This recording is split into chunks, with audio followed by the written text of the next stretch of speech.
For the past decade, France has been fighting a tough mission against Islamist insurgents in the Sahel region of Africa. However, it's now facing an increasingly difficult situation. As tensions have reached boiling point with the countries of the area, France faces a seemingly impossible choice. Unable to win the conflict by military means, can it really walk away from the Sahel?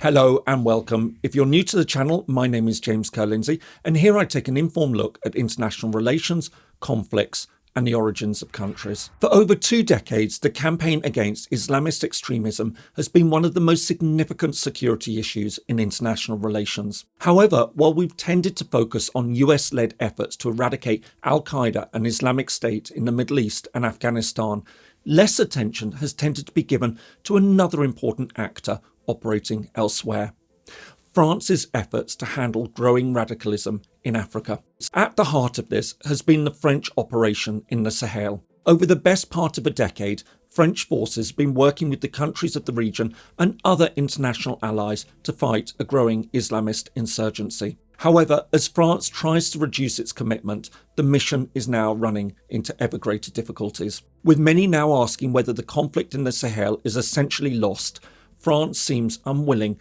and unable to withdraw completely. The Sahel is a semi-arid region in northern Africa. Lying below the Sahara and stretching from the Atlantic Ocean to the Red Sea, it's about 5,400 kilometres or 3,300 miles long and about 1,000 kilometres or 600 miles wide. In total, it covers a region of around 3 million square kilometres or 1.2 million square miles. However, for our purposes, the focus is on the central and western parts of the arc, covering Mauritania, Mali, Burkina Faso, Niger and Chad. In total, the population of these 5 countries is around 90 million people. The region has a long and fascinating history. This has been largely shaped by Islam, which first arrived in the 8th century. Over the following centuries, it gradually gained ground and by 1300 had become the main religion in the Mali Empire. Although the empire had declined by the 17th century, Islam had become firmly embedded, and to this day, most of the population in all 5 countries are Sunni Muslim. During the European colonial scramble for Africa in the late 19th century, the area came under French rule. This lasted until 1960, when the 5 countries all gained their independence alongside 9 other French colonies in sub-Saharan Africa. In the years that followed, France retained close economic, political and even military links with its former colonies in Africa. Indeed, to date, it staged more than 60 military operations across the continent. In the Sahel, these were mainly focused on Chad, where France established a permanent military presence in 1986. Our story really starts with rising Islamist extremism in the late 1990s and early 2000s. While most international attention was focused on groups in the Middle East, offshoots also emerged in North and West Africa, including Al-Qaeda in the Islamic Maghreb, Akim, and the Movement of Unity and Jihad in Western Africa, Mujal. In response to this, France established its first counter-terrorism mission, Operation Sabre, in Burkina Faso in 2010. However, the situation worsened dramatically in 2011.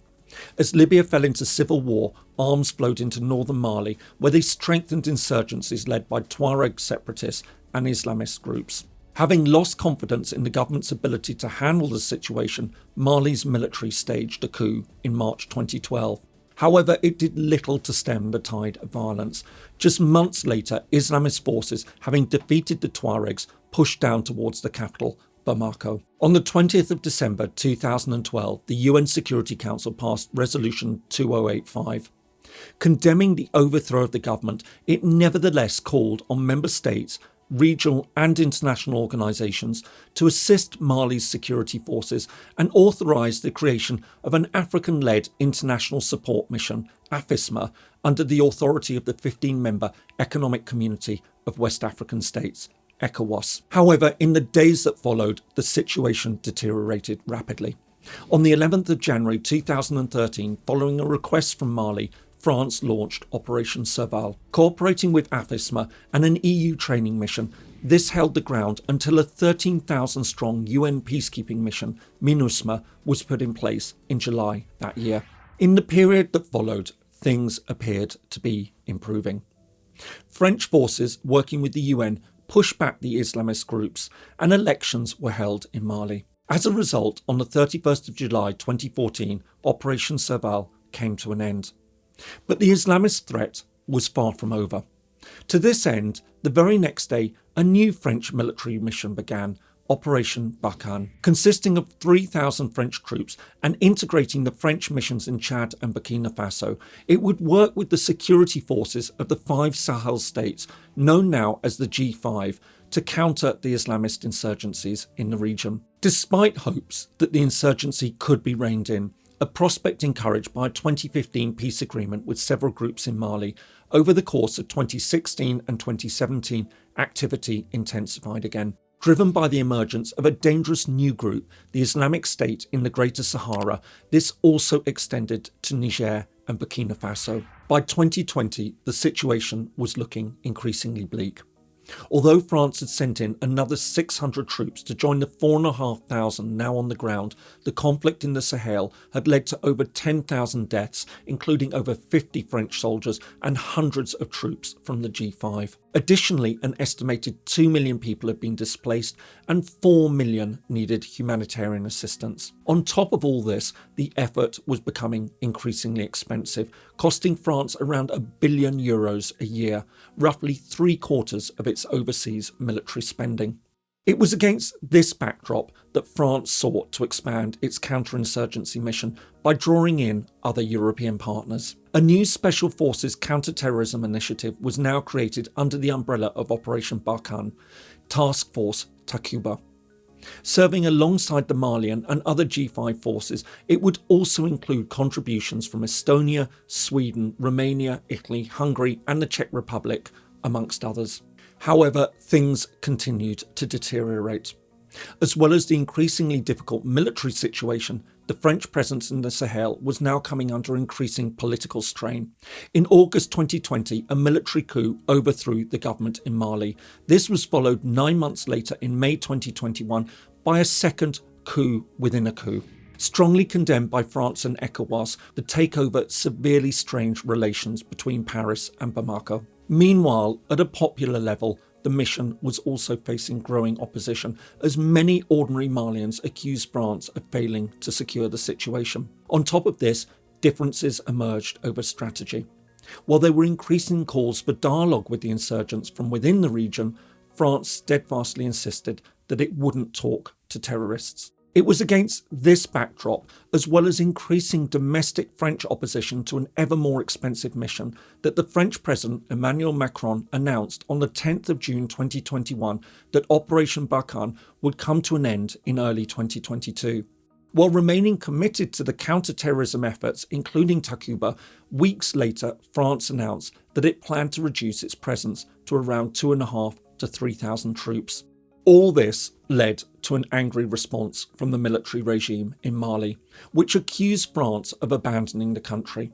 This tension came to a head when Mali announced that it had signed a security agreement with the Wagner Group, a shadowy military organisation that many believe is linked to the Russian Defence Ministry. Although the move was heavily condemned by France and the G5, as French forces pulled out of their bases in northern Mali at the end of 2021, the Russian mercenaries moved in.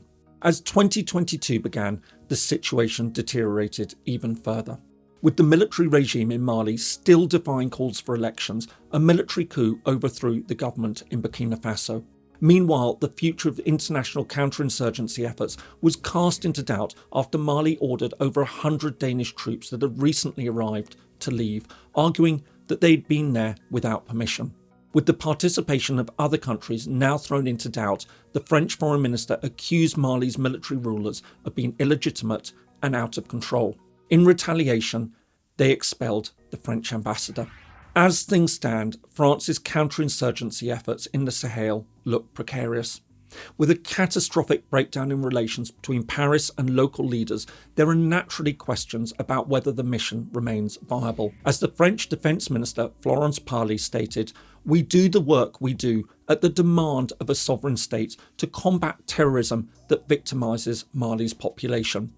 But we can't remain in Mali, whatever the price." And yet, there's also a sense that France can't simply leave.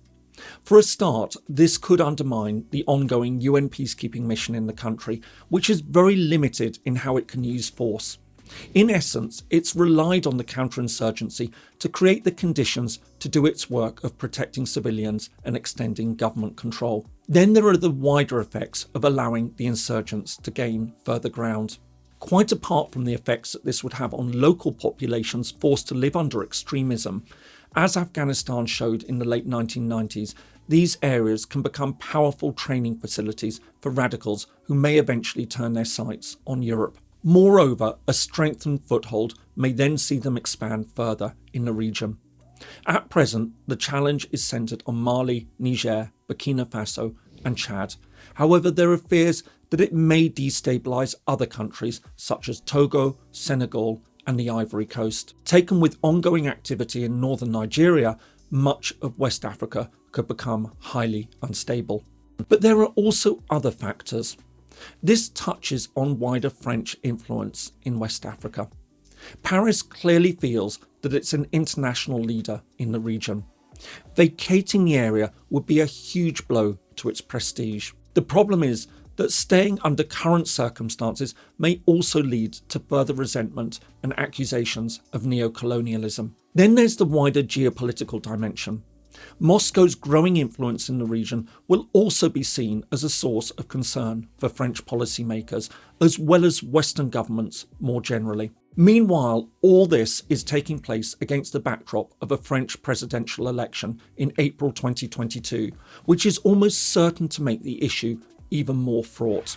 For almost a decade, France has led international efforts to eradicate Islamist activity in the Sahel. However, over the course of late 2021 and early 2022, that effort has run into ever deeper problems. Against the backdrop of growing tensions and decreasing popular support at home and in the region, France's position appears increasingly untenable. The military takeovers in Mali and more recently Burkina Faso have shown a growing frustration on the ground with the apparent failure to deal with the groups and have undermined efforts to foster democracy. For these reasons, observers suggest that, like the United States in Afghanistan, France may well have to accept that it's now caught in a bind. But if it can't walk away, the choice it now faces is between accepting that it's now in a seemingly unwinnable war and therefore promote dialogue with the insurgents, or else commit to fighting a never-ending conflict that will increasingly pit it against local leaders and local populations. I hope you found that useful. If so, here are some more videos that you might find interesting. Thanks so much for watching, and see you in the next video.